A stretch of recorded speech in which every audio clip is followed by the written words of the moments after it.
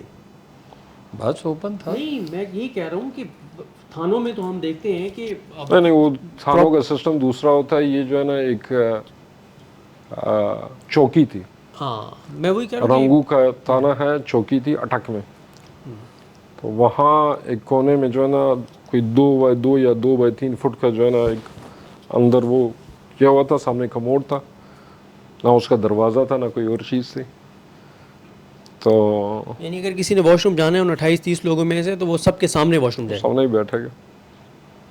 پھر ہم لوگوں نے آخری دن جو ہے 4تھے دن میرا خیال میں جو ہے نا ہم نے گزارش کی، باہر سے دروازہ منگوایا. اور وہ ہماری نیکی ہے کہ اگر آگے کوئی جائے گا تو وہاں پہ دروازہ ہوگا. آپ لوگوں نے دروازہ لگوایا؟ جی دوستوں سے گزارش کر کے لگوائے. تو اس دوران جب آپ تھانے میں تھے تو کسی نے آ کے آپ سے، پولیس کے علاوہ کوئی آپ سے ملا ہو، کوئی آپ سے بات کی ہو، کوئی آپ کو آفر کی ہو، کوئی آپ کو تھریٹ کیا ہو؟ یہ تو مختلف اوقات میں ہوتا رہتا ہے خواہ مخواہ. کیا ہوتا ہے؟ میں صرف یہ بتا سکتا ہوں کہ میرا جواب پہلے بھی یہی تھا، ابھی بھی یہی ہے، آگے بھی یہی ہوگا. ہمارے ہاتھ میں کچھ نہیں. فیصلے جو ہے نا خان صاحب کرتے ہیں. ہم ورکر ہیں اور نہ ہم خان صاحب کے پاس کوئی فرمائش لے کے جا سکتے ہیں. مجھے کہا گیا تھا کہ آپ جائیں خان صاحب سے ملیں. میں کہ میں نہیں ملوں گا اس ٹائم میں تو کہتا ہوں، ابھی بھی دوست مجھے کہتا ہے کہ آپ خان صاحب سے ملاقات کے لیے کیوں کوشش نہیں کرتے. میں نے کہا جیل سے کوئی آئے اس کو 1-2 مہینے تو خان صاحب سے ملاقات نہیں کرنی چاہیے. کیونکہ اس وقت اگر ہم کوئی مشورہ بھی دیں گے پارٹی کو، خاص طور پہ خان صاحب کو، میرا خیال میں حالات اس طرح ہے کہ میں اسکیپٹیکل ہوں گا اس مشورے کے. وہ کہتے کیا تھے کہ کیا آپ ملاقات کریں، کیا پیغام دیں؟ نہیں، پیغام تک ہم نے بات پہنچنے ہی نہیں دی. اچھا اب آپ جیل میں پہنچ گئے، جیل میں جی تو وہاں کیا صورتحال تھی؟ چلم میں ہمارے کم و بیش 1300-1400 بندے تھے. 1300-1400؟ جی صرف بلوچستان کے تھے اور بھی تھے؟ نہیں بلوچستان کے کم تھے. یہ اوور آل پاکستان سے جتنے لوگ جو ہے نا، میرا خیال میں جو 3-4 مین جیلیں تھی اس میں جہلم تھا، اٹک میں بہت بڑی تعداد میں لوگ تھے. ہمارے کچھ لوگ میاں والی میں بھی گرفتار تھے اور شاید کوٹ لکھپت میں بھی کچھ دوست گرفتار تھے. یہ مجھے سننے میں ملا. جہلم میں تو بہت بڑی تعداد میں تھے لوگ. اور وہاں بھی حالات تقریباً جو ہے نا تھانوں کی طرح تھے. کیونکہ ہمیں بتایا گیا کہ 32 بندے ایک بارک میں، جب پی ٹی آئی والے نہیں آئے تھے تو وہاں پہ رہائش ان کی ہوتی تھی. جب ہم لوگ وہاں پہ گئے تو 105 110 بندہ ایک بار رکھا ہوتا 105 110 32 کی جگہ پہ جی وہ 100 کیسے سکتے تھے وہاں؟ ہمیں تقریباً پریکٹس ہو گئی تھی کہ جب سائڈ بدلتے تھے تو ہمیں جاگنا پڑتا تھا، اٹھنا پڑتا تھا. اچھا آپ لیٹے لیٹے سائڈ نہیں بدل سکتے. واش رومز کے جو ہے نا بہت مسائل ہے. 5 دن جو ہے نا پانی بند ہوتا ہے 5 دن جی روزوں میں. روزوں میں ساری افطاری نہیں کا کوئی بندوبست؟ سروائیو کرنے کے لیے لڑکے کھا لیتے تھے کچھ. ابھی جے کا اگر آپ کو سسٹم معلوم ہو، عصر کے بعد جو ہے تقریباً عصر اور مغرب کے درمیان میں گنتی بند ہو جاتی ہے. گنتی کا مطلب ہے دروازے سب جو ہے نا بند ہو جاتے ہیں. اور پھر جو ہے نا صبح ہمارے باقی جیلوں میں تو جلدی کھولتے تھے، میرے خیال میں ہماری جیل میں صبح 10 بجے اس طرح جو ہے نا گنتی کھولی جاتی تھی واپس. تو شام 5 بجے سے لے کر صبح 10 بجے تک آپ کے پاس پانی کا کوئی جو ہے نا وہ نہیں اندر. شام کو شام 5 بجے سے لے کر صبح 10 بجے تک پانی نہیں ہوتا تھا؟ پانی نہیں ہوتا. تو ساری کیسے ہو سکتی تھی؟ سحری افطاری میں تھوڑا سا لوگ کھاتے تھے، کوشش کرتے تھے کہ واش روم یا کوئی اس طرح کی حاجت نہ پڑے. نماز کا جو ہے نا بہت بڑا مسئلہ ہوتا تھا اس میں. کیسے پڑھتے تھے نماز؟ تیمم کر کے اچھا جو معاملہ ہوتا تھا اس طرح کا کر لیتے. یہ 2-3 دفعہ ہوا ہے میرے خیال میں. 3 دفعہ جو ہے نا اس طرح ہوا ہے. ایک دفعہ 5 دن تھا، ایک دفعہ میرے خیال میں 4 دن تھا، ایک دفعہ 3 دن تھا. کہ وہ کہتے تھے کہ موٹر خراب ہو گئی تو موٹر صحیح ہونے تک. موٹر کو ٹھیک ہونے میں کتنی دیر لگتی ہے؟ موٹر تو فوراً ٹھیک ہو جاتی ہے. اب وہ تو میں اور آپ نہیں کرا سکتے ہیں، وہ تو جن کے ہاتھ میں ہو وہی بتا سکتے ہیں کہ کیا. ماہ رمضان میں بھی اتنی ان کے اندر شرم، حیا اور احساس نہیں تھا کہ یہ تو وہ مہینہ ہے جس میں وہ ملک جو مسلمان نہیں ہے وہ مسلمانوں کے لیے بڑی آسانیاں شروع کر دیتے ہیں کہ یار مسلمانوں کے لیے بڑا مقدس مہینہ ہے. تو یہاں پہ ہم اسلامی جمہوریہ پاکستان ہیں اور کسی نے جیل میں یہ سٹینڈ نہیں لیا یا کوشش نہیں کی کہ یار. صدیق بھائی، جو انتظامیہ ہوتی ہے اس میں اچھے لوگ بھی ہیں، برے لوگ بھی ہیں. میں ایک بات بتا دوں کہ بہت بڑی تعداد ان میں سے بھی خان صاحب کے سپورٹر ہیں، کیونکہ سکھوں نے خدرے میں کوشش کرتے ہیں کہ آپ کو تھوڑی سی جو ہے نا رعایت نصیب ہو. بعض لوگ پھر مجبور بھی ہوتے ہیں شاید. ان کی بھی تو نگرانی ہو رہی تھی نا. ٹھیک ہے نا. تو انتظامیہ آپ سے ہمیشہ اگر کوئی زیادتی ہو بھی رہی ہوگی وہ آپ کو کہتے ہیں کہ ہمارے بس میں کچھ نہیں. تو اب سچ ہے جھوٹ ہے یہ کیا ہے؟ سوری سالار بھائی آپ کو یہاں پہ روکوں گا. ہارون صاحب آپ سے میرا ایک سوال ہے کہ جیل انتظامیہ کے وہ لوگ جو یہ کہتے ہیں کہ ہم مجبور ہیں، ہم دل سے آپ کے ساتھ ہیں، دل سے عمران خان کے ساتھ ہیں، ہمیں احساس بھی آپ کے ساتھ غلط ہو رہا ہے، ماہ رمضان ہے، اپنے نماز پڑھنی ہے، روزہ رکھنا ہے، لیکن ہم مجبور ہیں، ہم کچھ نہیں کر سکتے. تو یہ مطلب یہ کیا بات ہے کہ زیادہ سے زیادہ آپ کی نوکری چلی جائے گی؟ نہیں نوکری کے نہیں. خوف جب داخل ہو جاتا ہے نا ہڈیوں کے گودے تک. امام زین العابدین نے کہا تھا، جو مسلم تاریخ کی عظیم ترین ہستیوں میں سے ایک ہیں، انہوں نے کہا تھا کہ اتنا ظلم، اتنا دکھ مجھے کربلا میں نہیں ہوا تھا جتنا اہل کوفہ کی خاموشی پر. کوفہ ایک شہر نہیں، ایک خاموش گروہ کا نام ہے. جس شہر میں ظلم ہو اور لوگ خاموش رہیں وہ شہر کوفہ ہے اور اس کے مکین کوفی ہے. جب خوف ایک جبلت ہے. وہ دیکھیے خوف پہ قابو پانے والا ہی تو شہید ہوتا ہے. اور شہید کون ہوتا ہے؟ جو خوف پہ قابو پا لیتا ہے. That is the ultimate success of a man. کہ جب وہ خوف سے گزر جاتا ہے، بس جان سے زیادہ قیمتی کوئی چیز نہیں ہے. تو دیکھیے نا، کوئی جب سے یہ کائنات وجود میں آئی ہے، انسانوں کو قرآن مجید کہتا ہے وَلَنَبْلُوَنَّكُمْ بِالشَّيْءٍ مِّنَ الْخَوْفِ وَالْجُوعِ وَنَقْصٍ مِّنَ الْأَمْوَالِ وَالْأَنفُسِ وَالثَّمَرَاتِ وَبَشِّرِ الصَّابِرِينَ الَّذِينَ إِذَا أَصَابَتْهُمْ مُصِيبَةٌ قَالُوا إِنَّا لِلَّهِ وَإِنَّا إِلَيْهِ رَاجِعُونَ. ہم تمہیں لازماً آزمائیں گے، اسے کوئی استثناء نہیں. نہ کوئی پیغمبر، نہ عظیم پیغمبر، نہ رسول اللہ صلی اللہ علیہ وسلم کی ذات گرامی، جن کی عمر کی اللہ قسم کھاتا ہے. ہر شخص کو آزمایا جائے گا، کچھ خوف سے، کچھ بھوک سے، کچھ مال کے نقصان سے، کچھ جانوں کے نقصان سے، یعنی آپ کے عزیز و اقارب کے جان، لگتا ہے ایسا، کیونکہ جس کی اگر کسی کی اپنی جان چلی گئی وہ تو شہید ہے اگر وہ حق پہ ہے۔ باغوں کی بربادی سے، اور جو لوگ صبر کریں انہیں خوشخبری سنا دو۔ اور وہ کون لوگ ہیں جو کہتے ہیں کوئی بات نہیں، اللہ کے پاس سے آئے تھے، اللہ کے پاس چلے جانا۔ Karbala is the only incident in human history کہ ساری آزمائشیں ایک ساتھ اتری، خوف بھی، بھوک بھی، پیاس بھی، جان کا نقصان بھی، ہر چیز کا، اور نہایت وحشت کے ساتھ، لیکن لوگ خاموش رہے۔ وہی لوگ جنہوں نے بلایا تھا، بعد میں ویسے لوگ اٹھے، یہ بات صحیح نہیں ہے کہ کوفہ کے لوگ اٹھے نہیں، بعد میں وہ لوگ اٹھے۔ جب آدمی جو ہے نا وہ خوف زدہ ہو جاتا ہے تو وہ انسان رہتا نہیں ہے۔ وہ فرانسس فینن نے کہا، جو one of the great writers, تو غلامی پہ جن لوگوں نے لکھا ہے سب سے اچھا لکھا ہے، غلام اپنے آقا کے ذہن سے سوچتا ہے۔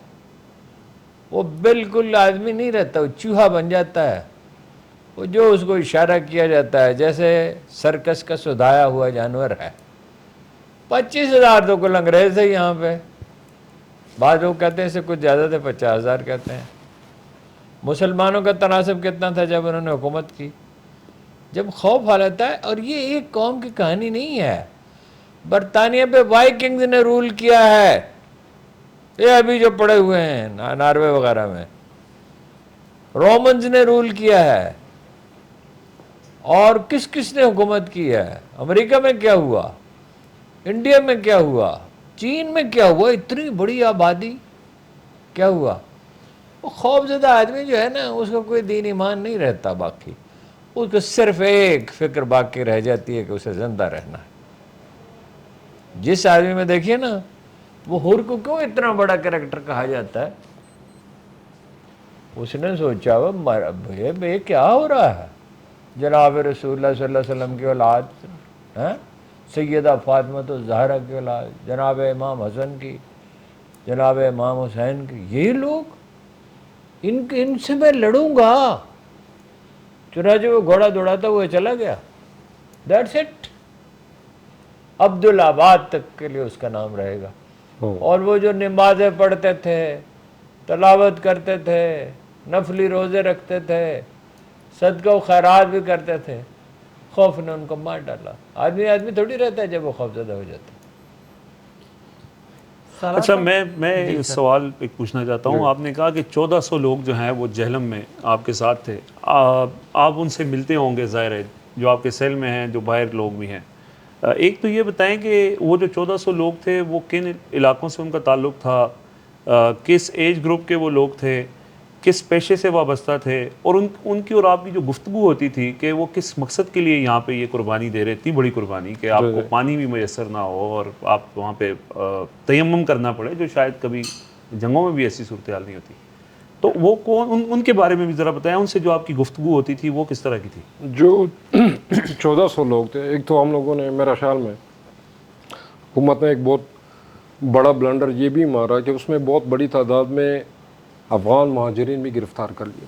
اچھا، ہاں، 26 نومبر کے بعد کم سے کم و بیش 30-35% جو ہے اس میں افغان مہاجرین۔ اچھا، وہ تو نہیں تھے مظاہرے میں، تو نہیں تھے، مظاہرے میں نہیں تھے، ان کو دکانوں سے اٹھایا تھا، سبزی منڈی سے اٹھایا تھا، ریڑیاں جہاں پہ ان کی کھڑی تھی وہاں سے اٹھایا تھا، ہسپتالوں سے اٹھایا تھا، گھروں سے اٹھایا تھا۔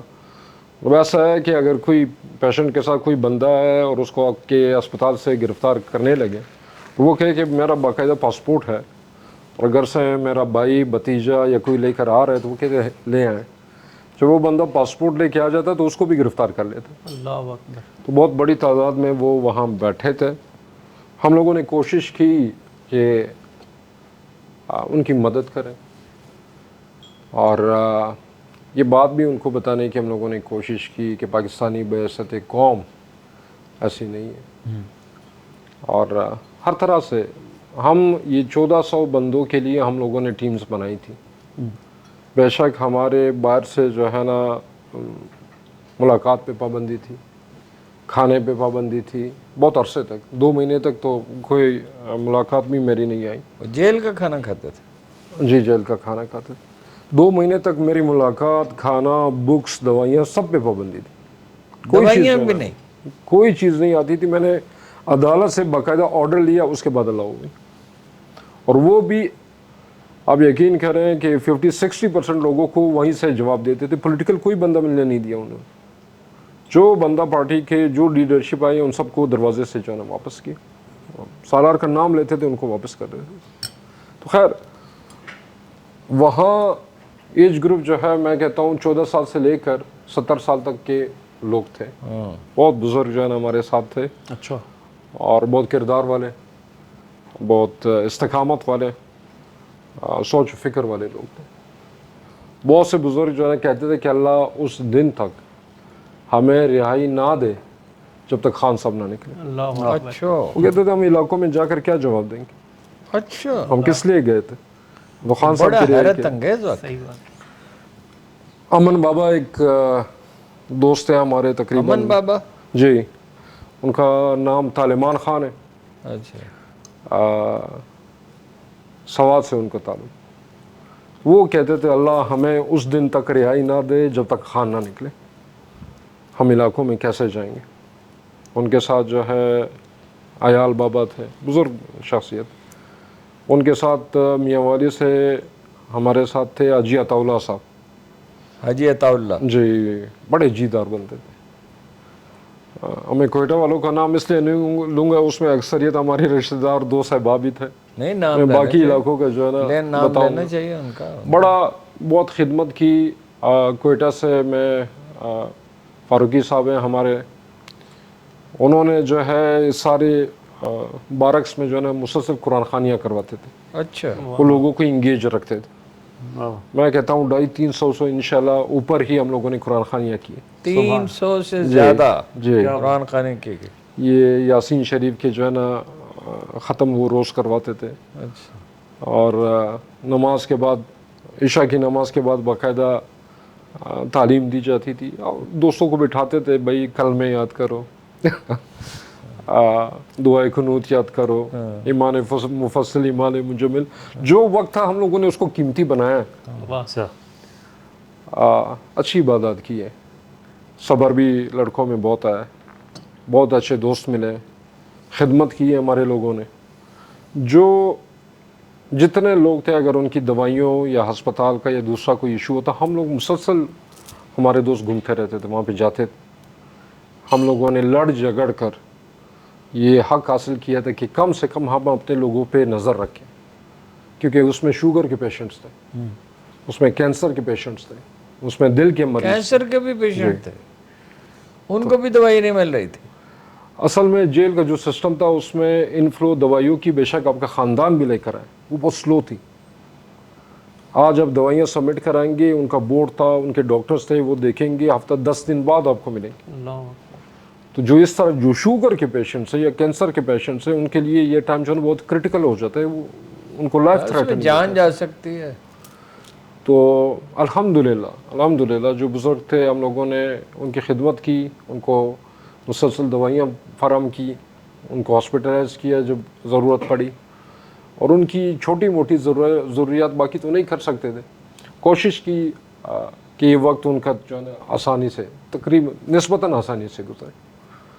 تو میرے خیال میں اس خدمت میں ہمارا ٹائم بھی اچھا گزرا. ہم صبح سے شام تک مصروف رہتے تھے سارے لوگ. ایک روٹین جو ہے نا بنائی ہوئی تھی ہم لوگوں نے، شاید اس وجہ سے ٹائم سے ہی گزرا. اور میرے خیال میں میرے لیے اعزاز یہ ہے کہ میں نے چکی میں جانا پسند نہیں کیا. یہ 5 مہینے بیرکس میں اپنے دوستوں کے ساتھ ہم لوگوں نے گزارے. یہ میرے لیے اعزاز کی بات ہے. کیا آپ یہ سمجھتے ہیں کہ یہ صرف ایک جیل تو نہیں تھی، بہت سی جیلیں تھیں، جیسے پنجابی، سندھی، بلوچ، جی. پختون سب سے زیادہ، افغان مہاجرین بھی. کیا اس نے پی ٹی آئی کو ایک قومی سیاسی جماعت بنانے میں کوئی رول اس میں پلے کیا؟ آپ یقین کریں ہارون صاحب، ایک وقت تھا جب بلوچستان میں قوم پرست سیاست چلتی تھی، تو اس وقت جو ہے ہر چیز کا جو دشنام تھا وہ پنجاب کو دیا جاتا تھا. شاید سندھ میں بھی ایسا ہی تھا، شاید کے پی کے میں بھی ایسا ہی تھا.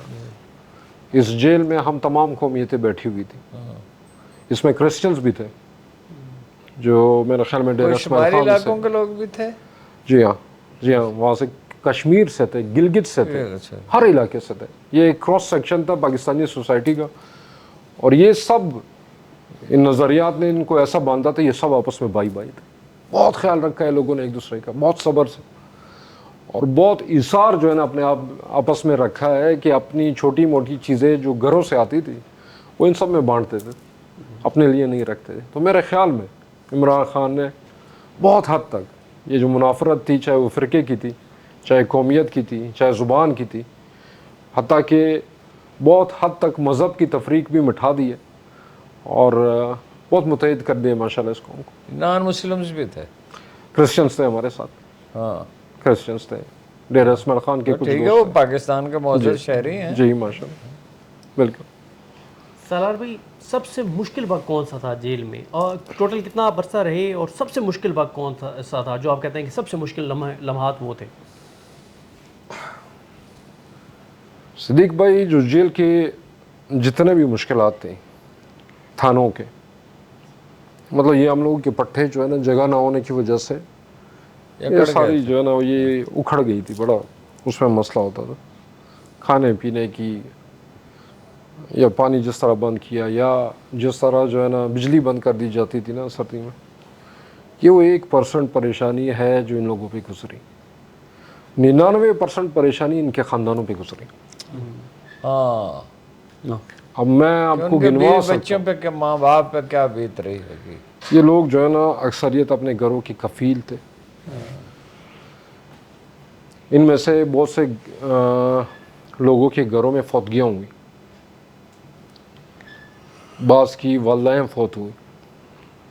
اب زندگی موت اللہ کے ہاتھ میں ہے، لیکن بہت حد تک وہ صدمہ جو ہے نا، والدین خوب بچے بہت پیارے ہوتے ہیں، ان کے گھروں میں فوتگیاں ہوئی، ان کے بچے در بدر ہوئے، یہ معاملات ہوئے ہیں. پہلے کچھ عرصے میں لاپتہ بھی رہ رہے، پتہ ہی نہیں تھا کہ لیکن میں قسم کھا کر کہتا ہوں وہ لوگ ٹوٹے نہیں.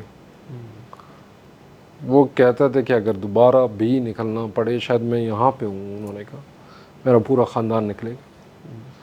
یہ ایکسرسائز بہت فیوٹائل گئی ہے، بہت فیوٹائل گئی ہے. جس نے بھی یہ سوچا تھا کہ اس سے لوگ جو ہے نا وہ پیچھے نہیں تو ہٹ اس کو فائدہ تو پی ٹی آئی کو ہوا. جی، ہر بندے نے، ان کے خاندانوں اگر نے، لوگ اتنے ڈٹرمنڈ ہو گئے کہ پھر آنے کے لیے تیار ہیں، پھر تکلیف سے ان کے خاندان، ان کے دوست.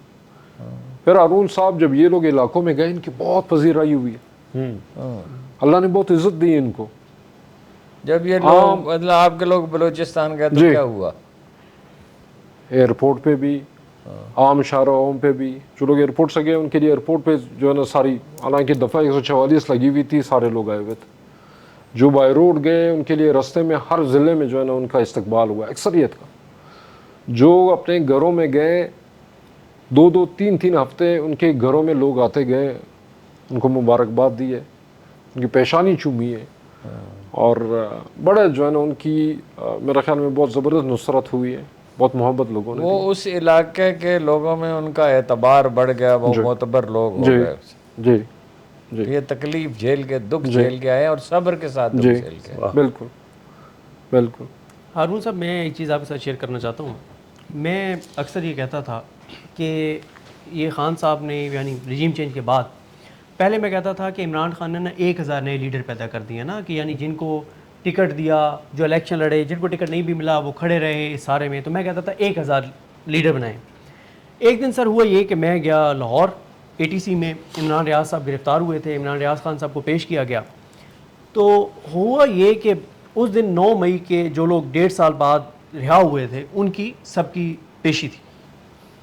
بہت سی فیملیز آئی ہوئی تھی، بہت سے لوگ آئے ہوئے تھے. وہ بھی کہاں پہ؟ لاہور میں. جو رہا ہوتے ضمانت پہ وہ بھی تھے، اور جو جیل سے آئے تھے وہ بھی تھے.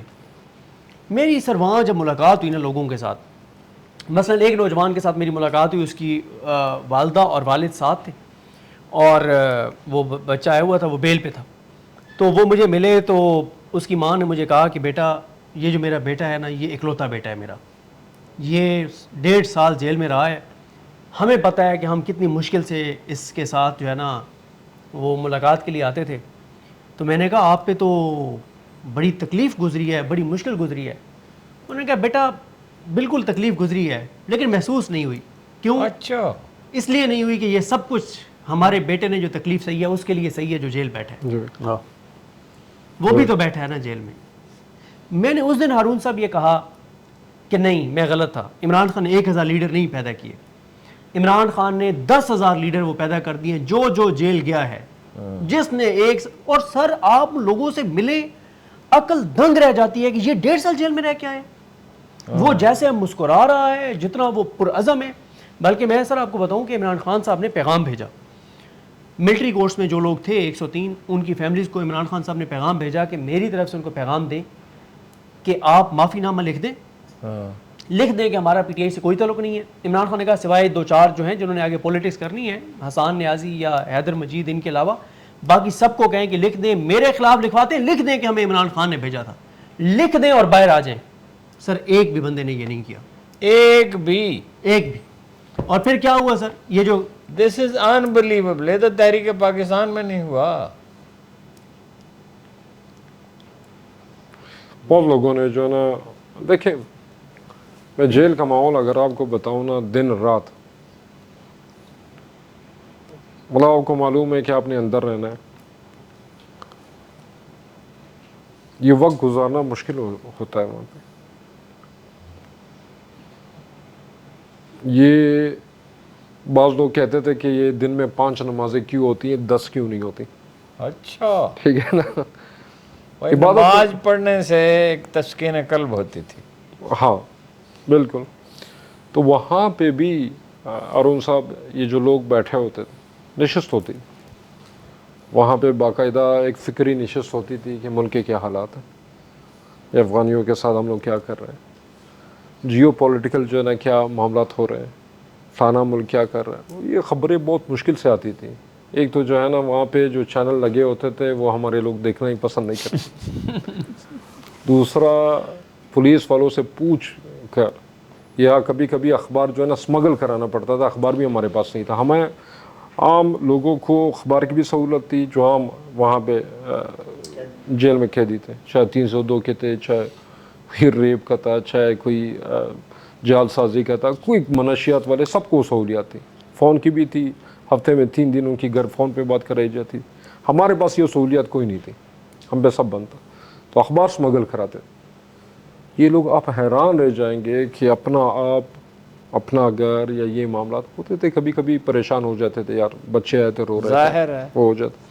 لیکن وہ ملک, قوم اور جیو پالیٹکس, مطلب ایسے ایسے موضوعات پہ گفتگو کر رہے تھے کہ انسان کو بڑا مزہ آتا کہ ایک سوچ جو ہے نا وہ ابھر رہی, ایک ملک کی, ایک ملت کی فکر جو ہے نا ابھر رہی. اور بڑے نوجوان لوگ, وہ بزرگ تو ظاہر سی بات انسان کہتا ہے انہوں نے زندگی گزاری ہے, ان میں یہ شعور ہے. نوجوان اس میں بہت زیادہ حصہ لے رہے. علاقے کے مسائل, صوبے کے نوجوانوں مسائل. میں لرننگ کیپیسٹی زیادہ ہوتی ہے نا, برداشت بھی زیادہ ہوتی ہے. سالار صاحب یہ بتائیں کہ جس دن آپ رہا ہوئے اس وقت تک کتنے پیچھے قیدی رہ گئے تھے جیل کے اندر؟ جب میں آخری قیدیوں میں سے تھا, میں رہا ہوا تو 6 جو ہے نا وہ پاکستانی قیدی ہمارے پیچھے تھے. 4 جو ہے وہ ایک افغان فیملی تھی, ان کو انہوں نے گھر سے اٹھایا تھا, وہ بھی پی ٹی آئی کے کھاتے میں انہوں نے ڈالی ہوئی تھی, وہ وہاں پہ تھے. جو 6 قیدی ہیں وہ الحمدللہ ان کی ضمانت ہو چکی ہے, ان کی رہائی ہو چکی ہے. جو 4 قیدی ہیں جو افغان ہیں, ان کا مجھے بڑا افسوس ہے کہ وہ 5-6 مہینوں سے وہ جیل میں, حالانکہ ان کی ڈیپورٹیشن کے آرڈر بھی ہو چکے ہیں. ڈیپورٹیشن کے آرڈر کو مہینے سے زیادہ ہو گئے, کہ ان کو جیل میں رکھا ہوا ہے. اور بھی وہ سے افغان ہیں جن کو رکھا ہوا ہے. تو اللہ کرے ان لوگوں کی بھی رہائی ہو, کیونکہ وہ بڑے معصوم لوگ تھے. وہ بیچارے کہہ رہے تھے کہ شاید ہمارے بچے پیچھے بھیک مانگ رہے ہوں گے, کیونکہ ہمیں ان کے ساتھ کوئی کانٹیکٹ بھی نہیں ہے کہ ان کی فیملی سے یا کسی اور سے. وہ پریشان تھے, ان کی پریشانی ہے. اچھا کاکڑ صاحب, 24 اور 26 نومبر کو ڈی چوک میں جو لوگوں کی تعداد تھی وہ کتنی تھی؟ کیونکہ سیکرٹری جنرل جو آپ کے ہیں وہ خود یہ کہہ چکے ہیں کہ تعداد اتنی زیادہ نہیں تھی. کیا آپ سمجھتے ہیں کہ عوام تو نکلی تھی لیڈرشپ شاید ڈی چوک نہیں پہنچ سکی اور جس کی وجہ سے طاقت کا استعمال بھی پھر ہوا؟ دیکھیں اب تعداد کا اندازہ جو ہے میرے خیال میں ایک برڈ آئی ویو سے انسان دیکھے تو پھر ہوتا ہے. جب آپ کسی بھی مجمع کا حصہ ہوتے ہیں تو آپ آگے پیچھے ہر وقت ہر طرف آپ کو انسان ہی نظر آ رہے ہوتے ہیں. شاید میں کوئی اسٹیمیٹ نہ دے سکوں لیکن بہت بڑی تعداد تھی. لیکن فرق ہے، میں 5 لاکھ بندہ بھی نکال لوں، میں ایک پرامن جماعت ہوں. میں آؤں گا، بیٹھوں گا، گزارش کروں گا کہ بھائی جو مسائل ہے وہ حل کیے جائیں. اگر سامنے سے مجھ پہ گولی چلائی جائے گی میں تو ہتھیار نہیں اٹھا سکتا ہوں. ایک نان سیریس سی ایک کوٹیشن ہے کہ شاید ایک ٹرک خربوزوں کے لیے ایک چھری کافی ہوتی. تو جو ڈی چوک پہ ہوا، میری جماعت کم از کم، ہم کوئی کلعدم جماعت نہیں ہے، نہ کوئی عسکری جماعت ہے کہ ہمارے پاس ہتھیار ہو یا ہم کسی کو اس بات پہ ابھاریں کہ وہ ہتھیار کا استعمال کرے. ہم ایک پرامن جماعت ہے اور کہ ایک پرامن طریقے سے دلیل کے ذریعے اپنے جو ہم سمجھتے ہیں جو پاکستان کے لیے صحیح ہے وہ نظریات ہم آگے پیش کرتے ہیں. ڈی چوک میں تعداد کی اس کی کوئی بات ہی نہیں. تعداد ارریلیونٹ ہو جاتی ہے جب طاقت سامنے آتی ہے. آپ جو ہے نہیں اسٹے کر سکتے. میں آپ اور باقی سب جو ہے اگر ہم 5 لاکھ بندہ بھی ہوں، آگے کسی کو جو ہے کوئی بندوق تھما دے، ہم کیا کریں گے؟ اچھا سالار کاکڑ صاحب، اس وقت پورا پاکستان جو ایک چیز کے اوپر سوال پوچھتا ہے وہ یہی ہے کہ عمران خان باہر کب آئیں گے اور کیسے آئیں گے. پی ٹی آئی کی قیادت سے یہی سوال ہوتا ہے کہ عمران خان کو باہر نکالنے کے لیے آپ کے پاس حکمت عملی کیا ہے؟ ظاہر ہے آپ نے 26 نومبر کو احتجاج بھی کیا اور اس احتجاج کے نتیجے میں آپ کے خلاف طاقت کا استعمال بھی ہوا، گولیاں بھی چلی. جب احتجاج بھی کام نہیں آ رہا تو پھر آپ کے خیال میں کس طریقے سے عمران خان جو ہے وہ جیل سے باہر لانے میں پارٹی ان کو کامیاب ہو جائے گی؟ دیکھیں اس ایکویشن میں جو ہے نا 2 طرف کے لوگ ہیں. ایک تو شاید پی ٹی آئی اور پاکستان ہے، عوام. دوسری طرف حکومت اور ریاست بھی ہے. اگر ہم یہ کہہ رہے ہیں یا یہ تاثر جا رہا ہے کہ پارٹی عمران خان کو نکالنے میں کامیاب نہیں ہو رہی، دوسری طرف حقیقت یہ بھی ہے کہ جو لوگ مسلط ہیں وہ اس ملک کو چلا نہیں پا رہے. اب آپ نے شاید پڑھا ہوگا ایک مجذوب جو ہے نا وہ ایک یو ایس ایس آر کی تاریخ میں تھا، شاید اس وقت نکولس کے ٹائم پہ، راسپوٹین ریزرویش تو نہیں تھا، بدماش تھا. ہاں، جو کہتا تھا کہ نیکی کا ظہور جو ہے وہ گناہ سے ہوتا ہے. اب اس ملک میں بدقسمتی سے ہم ڈنڈورا پیٹتے ہیں کہ ہم نے آئین پہ عمل درآمد کروانا ہے اور تمام آئین پہ عمل درآمد غیر آئینی کاموں سے کروانا ہے. مینڈیٹ کی چوری یا لوگوں کے گھروں کی دیواریں پلانگنا یا ان کو مارنا پیٹنا یا جو جعلی کیسز ہیں. تو میں یہ سمجھتا ہوں کہ اس نظام نے اتنا بوجھ اپنے سر پہ اٹھا لیا کہ ہم نے آگے بہت زیادہ جد و جہد نہیں کرنی ہے. اس بوجھ تلے ہی یہ نظام جو ہے نا اپنے منہ کے بل گرے گا. آگے نہیں چل سکتے. آپ کو معلوم ہے پاکستان کے اس وقت حالات کیا ہیں، معاشی حالات کیا ہیں. انڈسٹری تو ساری آپ کی کولیپس کر چکی ہے. مڈل کلاس جو ہے وہ وائپ آؤٹ ہو چکا ہے. کسانوں کا کیا حال ہے یہ سارا ملک جو ہے نا جانتا ہے. کب تک ہم صرف قرضے لیتے رہیں گے اور لوگوں کو بیوقوف بناتے رہیں گے؟ یہ پیٹرول کے، گیس کے، یہ بجلی کے، یہ جو لیوی یہ لوگ اٹھا رہے ہیں، اس سے حکومت تو چل سکتی ہے، ملک نہیں چلا سکتے یہ لوگ. بلوچستان کے کیا حالات ہیں، فاٹا کے کیا حالات ہیں. میں کہتا ہوں ایران کے بارڈر سے لے کر پھر یہ جو سی پیک آپ کی ایک موٹر وے بنی ہوئی ہے، یہاں تک رات کو کوئی سفر نہیں کر سکتا. کوئٹہ سے کراچی کوئی سفر نہیں کر سکتا. تو یہ حالات نارمل نہیں ہیں، ہیجان ہے اس ملک میں. ضرورت اس امر کی ہے کہ اس مسائل کا حل تلاش کیا جائے. آپ کو ایک ایسا لیڈر چاہیے جو اس ملک کو اس مجدار سے نکال سکے. آپ نے ابھی جنگ شروع کی ہے، یہ معاملات جاری ہیں. لیکن اس میں خارجہ پالیسی کتنی اہم ہوتی ہے وہ آپ کو معلوم ہے. اس جنگ میں اگر ہم جیتے ہیں یا یہ مارکا ہم جیتے ہیں, اس کا انٹرنیشنلی خارجہ پالیسی فرنٹ پہ جو فوائد ہم حاصل کر سکتے ہیں وہ تو حاصل نہیں ہو رہے. تو ایسے ہی یہ کمائی واپس ضائع ہو رہی ہے, اور آگے مزید امتحانات ہمارے آگے.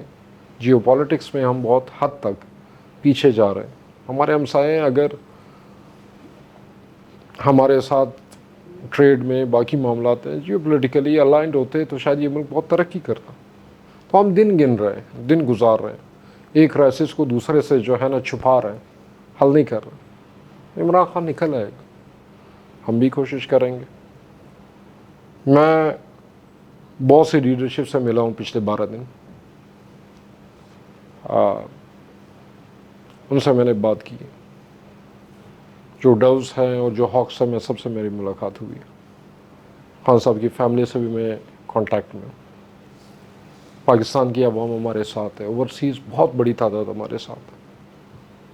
مجھے بہت امید ہے اور میری دعا ہے کہ ہمارے عمل کی وجہ سے بھی اور ویسے بھی عمران خان صاحب انشاءاللہ زیادہ عرصے اندر نہیں رہیں گے.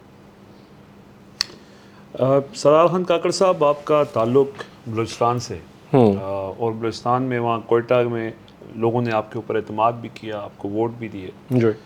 اس وقت وہاں پہ بلوچستان کے حوالے سے کچھ تو ویسے بھی پروپیگنڈا بھی ہوتا ہے, لیکن کچھ ایسی چیزیں وہاں سے آتی ہیں کہ جس سے یہ تاثر ملتا ہے کہ وہاں پر جو لوگوں کا ریاست پاکستان کے ساتھ جو وفاداری ہے یا اس کے حوالے سے جو سینٹیمنٹ ہے وہ اس کو وہ ایک ہے, اس میں وہ تاثر کسی حد تک درست بھی سمجھا جاتا ہے.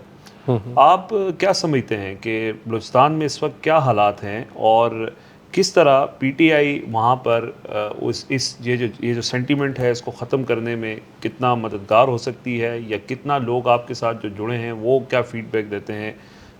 کیا واقعی حالات بہت خراب ہیں یا ابھی بھی گنجائش ہے کہ ان کو بہتر کیا جا سکتا ہے؟ دیکھیں, بلوچستان بھی پاکستان کا حصہ ہے. بعض حصوں میں حالات بہت زیادہ خراب ہیں. جنرلی جو ہے نا ملک میں حالات خراب ہیں. جو ہم لوگوں نے 8 فروری کو کیا ہے اس سے عوام کی اس نظام پہ جو ان کا اعتبار تھا وہ بہت زیادہ متزلزل ہوا. ویسے پہلے بھی اتنا اچھا اس نظام کو وہ نہیں سمجھتے تھے, لیکن ہم لوگوں نے اب تو بالکل حد ہی کر دی. انتشار ہے, غیر یقینی صورتحال ہے. ابھی حال ہی میں ایک خاتون جرنلسٹ نے ٹویٹ کی تھی کہ صرف شاید انگلینڈ میں 10,500 پاکستانیوں نے ازائلم کے لیے درخواستیں دی تھی. اور جو اچھے ممالک ہیں, جو ترقی یافتہ ممالک ہیں, وہ آپ کی ویزا پالیسی ریوائز کر رہے ہیں کیونکہ آپ کے ملک سے لوگ مسلسل بھاگ رہے ہیں. اس ہیجان میں ظاہر سی بات ہے 97% پاکستانی گیلپ کا سروے کا ملک چھوڑنا چاہتے ہیں. جی. تو اس ہیجان میں تاریخ انسانی میں کبھی یہ واقعہ ہوا ہی نہیں ہے. اس ہیجان میں جو سب سے زیادہ میرے خیال میں جو اضافہ ہوا ہے وہ میرے خیال میں فاٹا اور بلوچستان میں ہوا. ہم بہت کمزور ہوئے ہیں بطور ریاست وہاں پہ. میرے خیال رات کو ہم سفر نہیں کر سکتے, ہمیں خود بتایا جاتا ہے کہ آپ نہ نکلیں, غیر محفوظ ہے. تو وہ ارون صاحب سے میں کچھ دیر پہلے بھی بات کر رہا تھا, میں ان کی بات ہی دہراتا ہوں کہ بلوچستان میں اور فاٹا میں ہمیں اپنے لوگوں کے ساتھ بہت شفقت سے پیش آنا ہوگا.